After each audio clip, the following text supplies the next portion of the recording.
yaitu dasar kekuatan gereja. Nah, tolong ambil kita punya Alkitab masing-masing. Kita akan membaca bersahut-sahutan.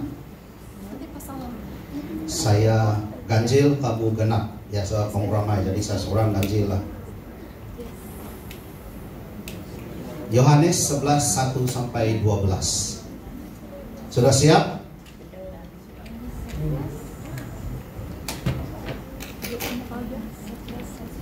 Katakan amin kalau sudah siap. Oh, sudah siap. Oke, right. Nah, ayat yang pertama, ada seorang yang sedang sakit. Namanya Lazarus. Ia tinggal di Betania, kampung Maria dan adiknya Marta. Maria adalah perempuan yang pernah mendaki Tuhan dengan menyegahnya rambutnya.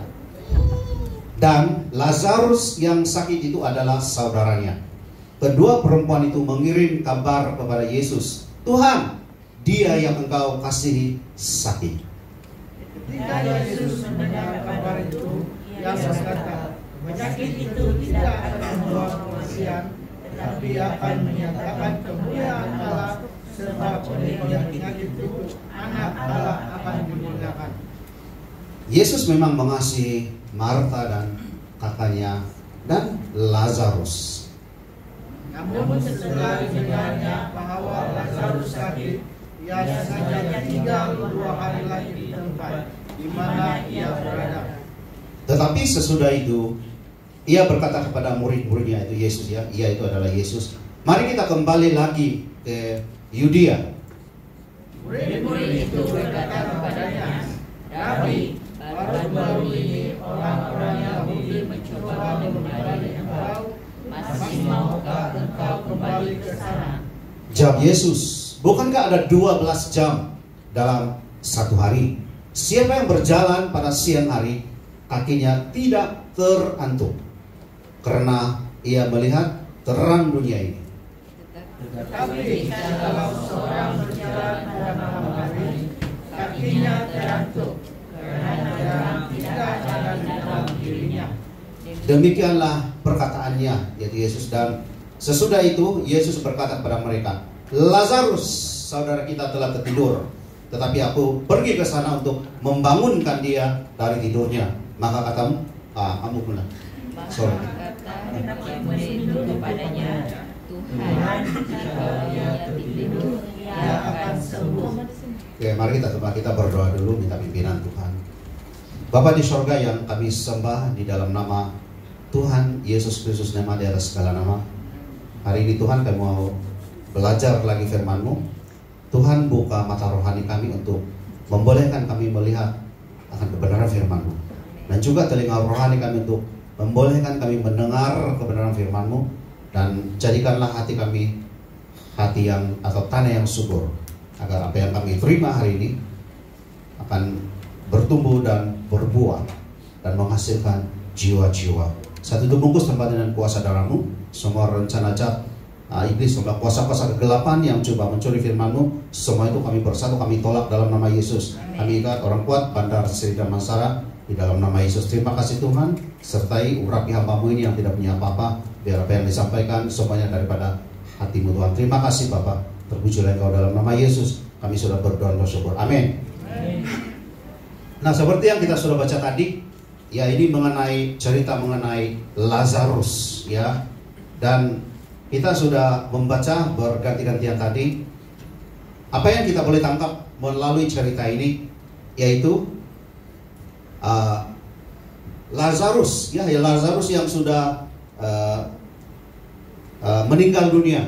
Dan bila mereka repot atau bila mereka beritahu pada Yesus, seolah-olah Yesus tidak ambil peduli, seolah Yesus tidak mau, ya. Sedangkan itu yang engkau kasih, kata bagi kakak-kakaknya, ya, yang Lazarus, saudara Lazarus itu Maria dan Marta. Sedangkan Lazarus itu adalah seorang yang dikasihi Tuhan, dan mana mungkin dia biarkan begitu saja. Nah, beberapa hal yang kita mau belajar daripada apa yang kita baca sebentar tadi, dengan tema yang gereja kita dalam beberapa bulan ini, yaitu dasar kekuatan sebuah gereja. Atau gereja itu adalah kita. Dan bagaimana kita boleh terus kuat di dalam Tuhan dengan tantangan-tantangan, dengan masalah-masalah yang ada di sekeliling kita. Dengan pergumulan dan pergumulan. Mungkin kita masuk di tempat ini, saya tidak heran kalau ada di antara kita yang sedang bergumul sesuatu. Dan kadang-kadang kita memang kita malu untuk beritahu kepada orang lain. Dan hanya waktu kita mungkin ada waktu dengan mereka, seperti ahad lepas kami dan saudara Billy ya di rumah kami cerita-cerita, dan ada banyak hal yang kami boleh tangkap di dalam perjalanan kehidupan dia sekarang. Ya, semua yang baik-baik lah, jangan kamu ingat, oh ini Billy jahat, dia orang yang baik. Nah, waktu kita mendekati seseorang, waktu kita punya waktu dengan seseorang, sebab itu kenapa Yesus berjalan ke sini kemari, ke hulu ke hilir, hanya mendekati. Dan dia berjaya mendekati orang ya yang perempuan Samaria yang waktu di sumur itu. Bagaimana dia menyembuhkan ramai sekali orang, karena dia bukan hanya duduk di dalam contoh di dalam rumah, tetapi dia keluar sana, dia mencari jiwa-jiwa. Dia keluar daripada tempatnya, malah dia meninggalkan, seperti yang kita selalu dengar, dia meninggalkan ketuhanannya semata-mata untuk kita. Dan mana mungkin dia biarkan Lazarus yang dia kasih itu, firman Tuhan sendiri mengatakan, orang atau Lazarus yang engkau kasihi, maknanya mana mungkin dia tinggalkan Lazarus sebegitu. Dan begitu juga dengan keadaan kita sekarang, begitu juga dengan kehidupan kita, keluarga kita, pelayanan kita, mana mungkin Tuhan tinggalkan kita. Sebab itu kenapa sampai hari ini, walaupun ada banyak hal yang kita dengar dari luar sana, khususnya kata-kata negatif yang kita terima, tapi kenapa kita masih tetap kuat? Kenapa kita ada pertemuan-pertemuan jemaat? Kenapa? Karena sebenarnya Tuhan tidak pernah meninggalkan kita. Nah, di dalam ayat Yohanes 11 ayat 4, poin yang pertama yang kita belajar daripada cerita ini, di sebalik masalah atau badai yang kita hadapi saat ini, sebenarnya Tuhan ada di sana. Nah, dalam Yohanes 11 ayat 4, firman Tuhan berkata begini, ketika Yesus mendengar kabar itu, ia berkata, penyakit itu tidak akan membawa kematian, tetapi akan menyatakan kemuliaan Allah, sebab oleh penyakit itu anak Allah dimuliakan. Kita perhatikan yang diwarnakan merah ini. Kata Yesus, walaupun mereka kata sudah mati dan kalau kita baca lagi, dia sudah 3 hari ya dikubur di dalam kuburan, dalam gua itu. Nah, kata Yesus ya kepada murid-muridnya, kepada keluarga Lazarus, kepada Marta Maria, penyakit itu tidak akan membawa kematian. Maksudnya, walaupun seolah-olah kita sudah di dalam jalan mati, kadang-kadang kita seolah-olah menemui jalan yang buntu dan kita tidak ada lagi jalan keluar, dan semua kita lihat mungkin kiri kanan, kalau di kiri ada tembok, di atas ada atap, kita tidak ada jalan keluar lagi, dan sudah jalan tertutup, kata orang, sudah jalan mati. Kadang-kadang kita pergi ke rumah-rumah ya, situ kita boleh lihat jalan mati, dia akan letak signboard jalan mati, dan kalau kita akan terus, kita tidak boleh terus, sebab itu jalan mati. Namun kata Yesus, penyakit itu tidak membawa kematian. Maknanya apa yang sudah mati bagi kita, iman kita, atau solas, tidak ada pengharapan. Kita tidak ada lagi pengharapan, dan sudah jalan buntu, sudah jalan tertutup. Tuhan berkata, masalah itu tidak akan, tidak ada jalan tertutup bagi Tuhan. Malah masalah yang kita sedang hadapi sekarang ini yang akan membuat kemuliaan Tuhan. Memang dari segi manusia, kadang-kadang hal-hal yang ada sesuatu hal-hal yang mungkin kita masing-masing pernah hadapi sebegini. Kadang-kadang kita boleh stres. Kenapa orang sampai boleh bunuh diri? Karena mereka sudah tidak ada jalan keluar. Seperti yang saya pernah ceritain, suami kepada supplier kami, ini Kerani. Nah, bagaimana? Dia dengan suami dia sama-sama makan lagi, dan suami dia berkata dia mau balik ke rumah. Itu 2 tahun lepas itu, waktu Chinese New Year. Dia kata dia mau balik ke rumah, dia mau mandi dan dia akan balik lagi. Dan tiba-tiba dia send satu lokasi, dia punya lokasi waktu itu, dia send current location itu. dia send bagi istri dia, dan istri dia sangat heran, kenapa ini tiba-tiba send, sedangkan tadi dia kata dia mau balik ke rumah dan akan balik lagi ke sini. Dan sudah hati yang berdebar, dan mereka cari, dan di belakang rumah itu istri dia tiba-tiba ternampak suami dia tergantung sudah di pokok. Dan masalah dia sebenarnya lebih kecil daripada kami, sebab dia hanya tidak ada bisnis, tapi bukan macam kami yang hutang bank, hutang supplier, tidak begitu. Dan masalah sebenarnya itu sangat kecil. Kenapa jalan tertutup? Sebab dia bukan orang percaya. Istri dia cari dengan dia punya adik, cari, tiba-tiba nampak kaki suami dia sudah tergantung itu waktu itu. Sedangkan dia bukan dikejar-kejar oleh bank, ini sekalian apa yang mengejar dia hanya tidak ada bisnis waktu COVID itu. Dan kenapa dia sampai dia bunuh diri? Kenapa dia gantungkan diri? Karena kalau bukan di dalam Tuhan, penyakit itu akan membawa kematian. Kalau kita bukan di pihak Tuhan, apapun yang kita lakukan susah atau sangat susah untuk kita berjaya atau sukses. Kalau kita bukan di dalam Tuhan, kita tidak ada pengharapan. Kalau kita bukan di dalam Tuhan, sebenarnya masalah itu sangat kecil. Tapi karena kita tidak punya Tuhan, ia akan jadi besar. Tapi bila kita di dalam Tuhan, sebesar mana masalah itu pun, kita akan lihat masalah itu sangat kecil. Dan tidak akan membawa kematian, tidak akan membuat kita jalan buntu. Orang itu sanggup bunuh diri, dia mau bunuh diri, dia sanggup bunuh diri karena bagi dia jalan buntu. Tapi kita bersyukur kita yang ada di dalam Tuhan. Kita bersyukur, ya, walaupun kelihatan Lazarus sudah meninggal, namun kata Yesus dia hanya tertidur. Waktu kita ada masalah, kalau Lazarus itu di zaman itu, kalau sekarang ini mungkin kita berada di kedudukan Lazarus. Mungkin hidup kita, keluarga kita, atau keuangan kita segala macam mungkin ada di posisinya Lazarus. Namun saya percaya, selagi kita punya Tuhan, selagi kita berpegang pada tangan Tuhan, masalah kita itu tidak akan membawa apa-apa. Malah kita tetap kuat di dalam Tuhan. Kita tetap cerdas, kita tetap ada sukacita, kita tetap ada damai. Karena kita punya Tuhan, sumber daripada segala damai. Amin. Lebih baik kita menyerahkan hidup kita kepada Tuhan. Lebih baik kita menyerahkan masalah kita kepada Tuhan. Sebab itu berkali-kali saya katakan, kalau ada apa-apa masalahmu, mungkin di tempat kerja, atau di dalam keluarga, atau di rumah, lebih baik Anda bawa di tempat ini dan biar serahkan kepada Tuhan. Dan saat kita keluar dari para pintu itu, sliding door itu, semuanya sudah diletakkan di kaki Yesus, dan Dia akan menolong kita, menyelesaikan untuk kita. Kita punya Tuhan, kita punya pengharapan, kita punya Tuhan yang boleh menolong, yang mampu menolong, dan selalu rindu menolong kita sebenarnya.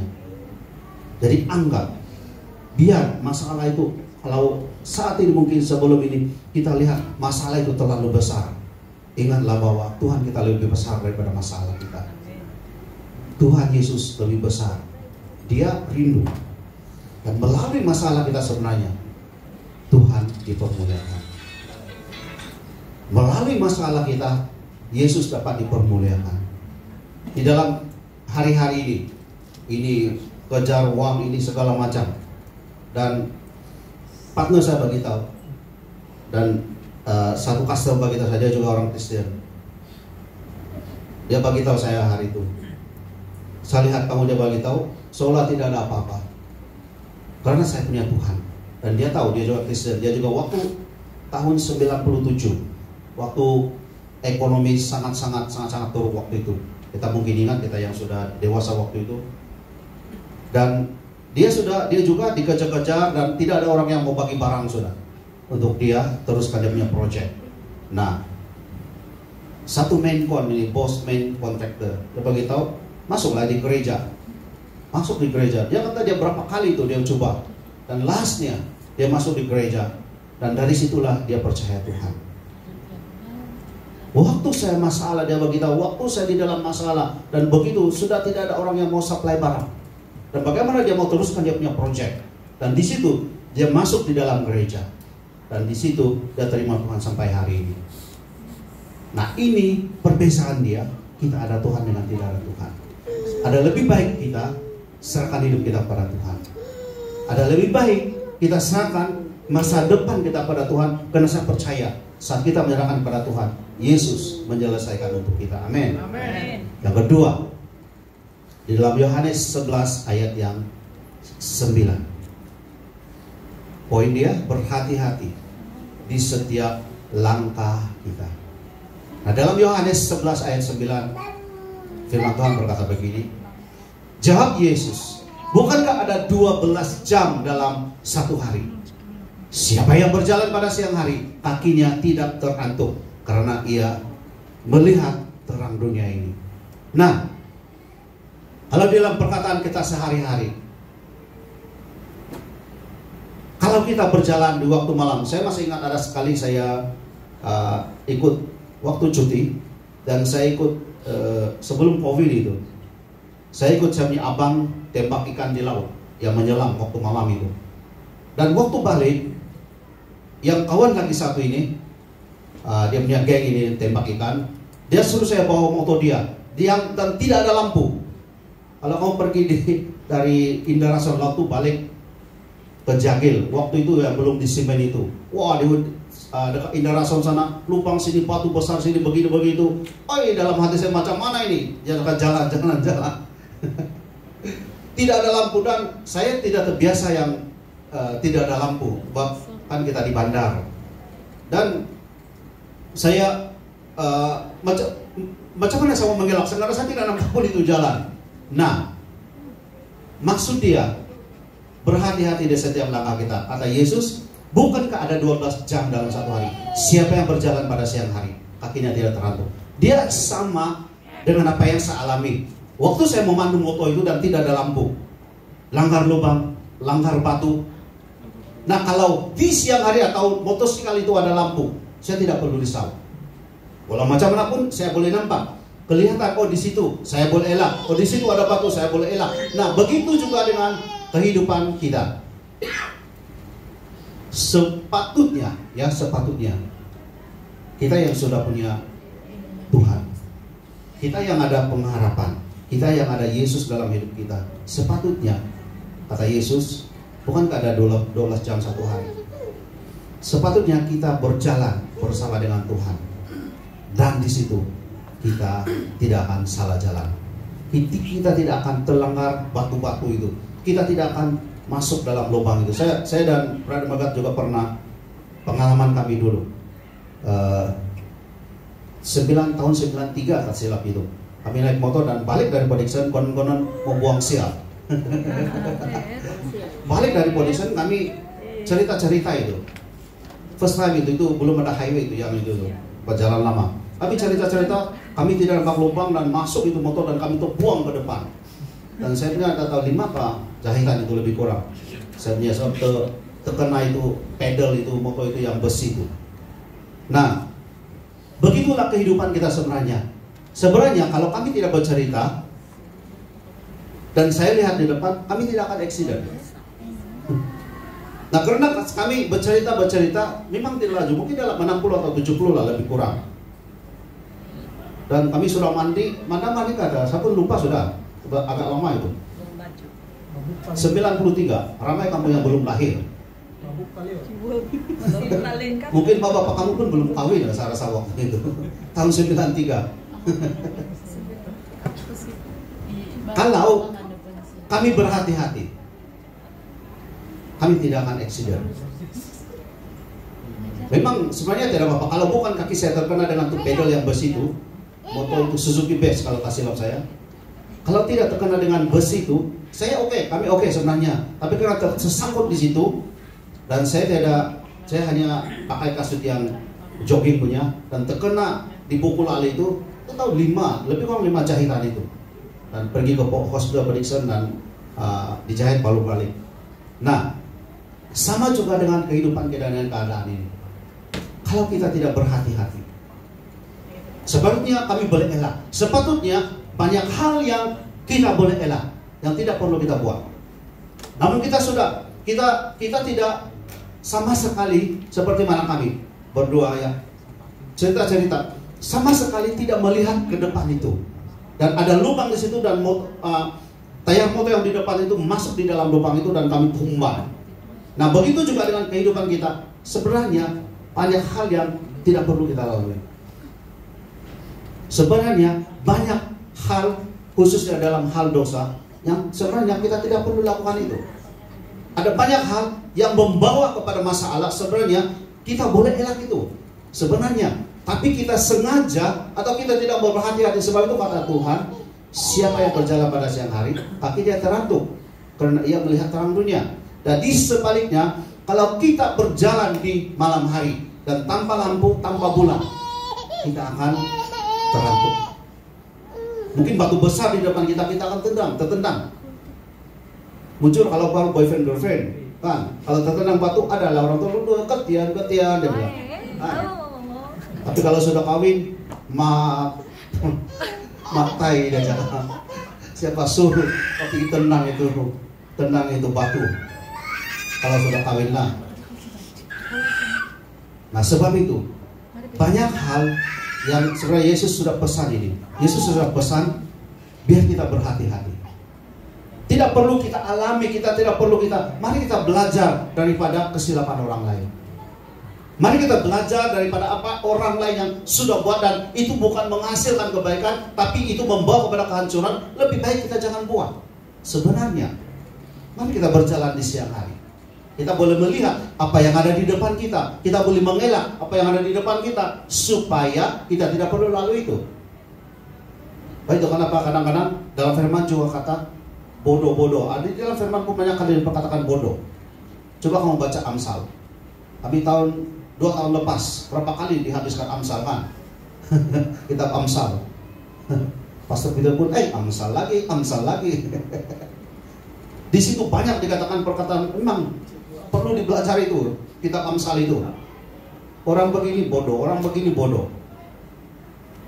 Jadi sebenarnya kadang-kadang bila kita renung balik, kita adalah salah seorang yang dikatakan dalam kitab Amsal itu, kita bodoh. Kita sudah tahu itu mendatangkan masalah. Kita sudah tahu itu mendatangkan keburukan. Kita sudah tahu itu akan menghancurkan hidup kita. Tapi kita tetap jalani. Kita tetap coba dulu lah. Begini. Sebab itu hidup kita hancur. Ada lebih baik kita berjalan di siang hari. Kita berhati-hati. Apa yang kita nampak teman-teman kita sudah lalui, dan itu tidak menghasilkan kebaikan, dan itu menghancurkan hidup mereka, lebih baik kita mengelak. Kalau ada di sebelah kanan, kita pergi ke kiri, lebih baik kita mengelak. Kita jangan coba-coba kalau kita sudah tahu itu mendatangkan kehancuran. Tidak perlu kita menjadi bodoh sebenarnya. Kita tidak perlu menghadapi semua itu. Kita belajar daripada kesilapan orang lain. Saya rasa, saya yakin, percaya, saya keyakinan saya, orang yang paling bijak, dia belajar daripada kesilapan orang. Tapi kalau kita sudah tersilap sesuatu, lebih baik kita belajarlah daripada kesilapan kita. Kalau kita sudah terlanjur, tapi kalau kita belum melakukan sesuatu, biar kita belajar daripada kesilapan orang. Dan saya percaya hidup kita akan lebih baik daripada sekarang. Saya sangat yakin percaya itu. Yang remaja-remaja, berhati-hati. Amin. Ini berapa orang di sini? Semua sudah kawin. Sini belum lagi. Ini sudah, ini saya punya bini nih, jangan salah. Pendek-pendek ini jangan ngomong main. Amin. Oke, yang ketiga. Tiada jalan mati di dalam Tuhan. Yohanes 11:11. Demikianlah perkataannya atau Yesus ya. Dan sesudah itu ia berkata kepada mereka, Lazarus saudara kita telah tertidur, tetapi aku pergi ke sana untuk membangunkan dia dari tidurnya. Di dalam Tuhan, seperti saya katakan di awal tadi, sebenarnya tidak pernah ada jalan mati. Di dalam Tuhan, kalau pintu itu sudah tertutup, saya percaya, mungkin kita selalu dengar pintu akan dibuka Tuhan. Sebenarnya saya lebih kepada Tuhan akan buat pintu yang baru. Di dalam Tuhan tidak ada jalan mati. dikatakan Lazarus sudah meninggal. Apa kata Yesus? Saudara kita telah tidur. Maknanya, apapun masalah yang sedang kita hadapi saat ini, apapun pergumulan yang sedang kita hadapi saat ini, sebenarnya Tuhan boleh membangkitkan kita. Ada masa-masa, mungkin fase-fase dalam kehidupan kita, betul-betul kata orang di titik paling terendah sekali. Apa yang saya percaya dalam firman ini, walaupun kadang-kadang fase hidup kita di bawah atau di titik yang paling terendah sekali, ada waktunya Tuhan akan mengangkat kita selagi kita berharap kepada Tuhan. Waktu saya dipanggil EDCF bulan 2 lepas itu, waktu itu kaki saya terseliu, bengkak, dan di bawah pusat, di perut saya, di bagian pusat, di bawah pusat terkena itu bisul lagi. Waktu itu saya dipanggil EDCF, waktu saya berjumpa dengan mereka. Siapa yang pernah terkena bisul? Wah, dia punya sakit itu di jasmani saya, badan betul-betul sakit. Waktu saya menyeberang jembatan itu, mereka menunggu saya, EDCF menunggu saya di Starbucks di sebelah sana, dan kereta parking di sebelah sini, dan saya berjalan itu flyover di ini Subang ini. Wow, saya punya kaki waktu itu sakit bukan main, macam susah mau berjalan, dan tambah lagi bisul. Oh, saya tidak tahu macam mana sakit dia. Dan dengar lagi itu apa yang mereka sampaikan kepada saya, satu badan betul-betul. Saya rasa waktu itu saya di titik yang paling terendah, dan saya tidak pernah, yang tidak boleh tidur satu malam. Ini kali kedua lah. Waktu pertama yang saya ingat, saya susah betul mau tidur waktu kehilangan Jojo waktu itu. Baru kami balik ke rumah, yang dia masih di bilik mayat, yang besok kan baru kita keluarkan dia. So waktu itu saya ingat itu saya memang susah mau tidur, dan waktu itu juga Sabtu malam itu sampai ke besok petangan kita meeting dengan Indonesia, susah betul saya mau tidur, dengan sakit kaki yang bengkak, di badan pun bukan hanya sakitnya tuh di sini, betul-betul badan sakit. Kalau kamu pernah kena bisul, kamu tahu lah itu. Kali kedua pernah di paha saya pula bisul. Aduh, dia punya satu bengkak itu, satu paha bengkak.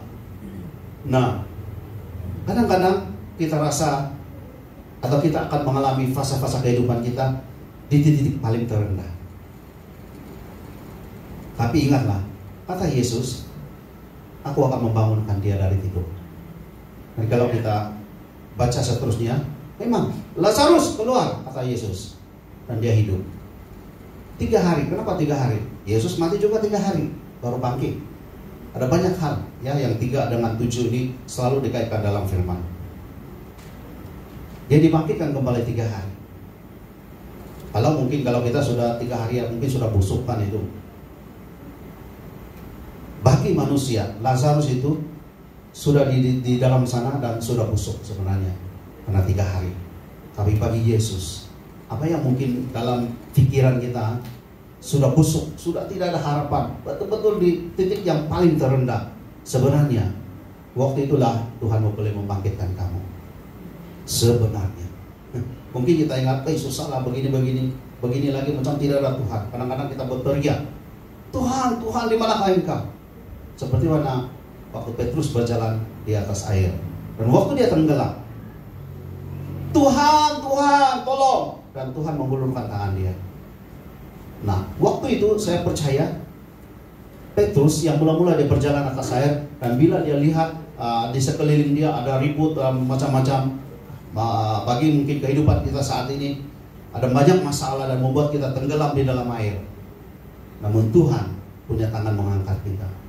Waktu kita di titik paling terendah sekali sebenarnya, Tuhan ada di situ. Dia rindu sebenarnya menolong kita. Dia bukan hanya mampu, dia rindu selalu menolong kita sebenarnya, membangkitkan kita, mengangkat kita. Sebab itu, kalau kita melalui fase-fase dalam hidup kita yang sangat di titik paling terendah, lebih baik kita serahkan kepada Tuhan. Tuhan mampu. Saya tidak tahu apa pergumulan kita, ya, saya tidak tahu apa masalah kita. Saya tidak tahu apa yang seringkali mungkin membuat kita gelisah, membuat kita susah hati, begini begitu. Tapi percaya, Tuhan mampu membangunkan Lazarus dari kematian. Begitu juga dengan kita. Sudah tidak ada harapan, Tuhan mampu membangkitkan kita. Tuhan mau membangkitkan kita sebenarnya. Masalah dia, adakah kita siap atau tidak? Karena hari ini, sebenarnya pada hari ini mungkin masalah sebegini, dan bila kita lulus, ada ujian lagi, ada ujian lagi. Kami pernah tahun lepas, lebih kurang begitu. Dan sebenarnya saya dan istri dalam hati kami lah, bila kami sudah kehilangan kali ketiga anak, kali ketiga itu jojoikan itu, dalam hati kami ya, dan apalagi sudah merancang mau balik kampung. Dan rancangan kami jual itu motor yang besar itu, dan kami mau beli touring motorbike, sebab kami kan mau pergi Thailand, mungkin mau pergi Indonesia, kami 2 orang. Sebenarnya kami mau, tapi itu sudah tengok-tengok motor semua, dan sebenarnya pensiun nanti kami mau enjoy betul-betul. Dan kami ingat tidak ada masalah lagi. Apa yang kami ingat itu sudah terbesar itu. Tidak ada masalah lagi, dan kami hanya rancang sesuatu begini, dan kami mau enjoy selepas 4 tahun lagi lah, selepas kan saya 51, 4 tahun lagi boleh enjoy, sudah ingat. Dan tiba-tiba ada batu besar yang dari langit, boom, melanda JBNKL. Dan di situ Tuhan angkat. Dan mengangkat kita semua. Kamu yang ada di sini semua sebenarnya, kamu semua terlibat diangkat oleh Tuhan. Kita semua terlibat di dalam hal ini, yaitu Tuhan membangkitkan kita semua. Sebab itu kenapa kita di sini, kita semua melayani. Sebab daripada masalah inilah, daripada batu besar inilah, daripada pergumulan inilah, daripada waktu itu kita di titik paling terendah, di situ Tuhan ambil kesempatan mengangkat kita. Di situ Tuhan ambil kesempatan untuk membuat pintu yang baru.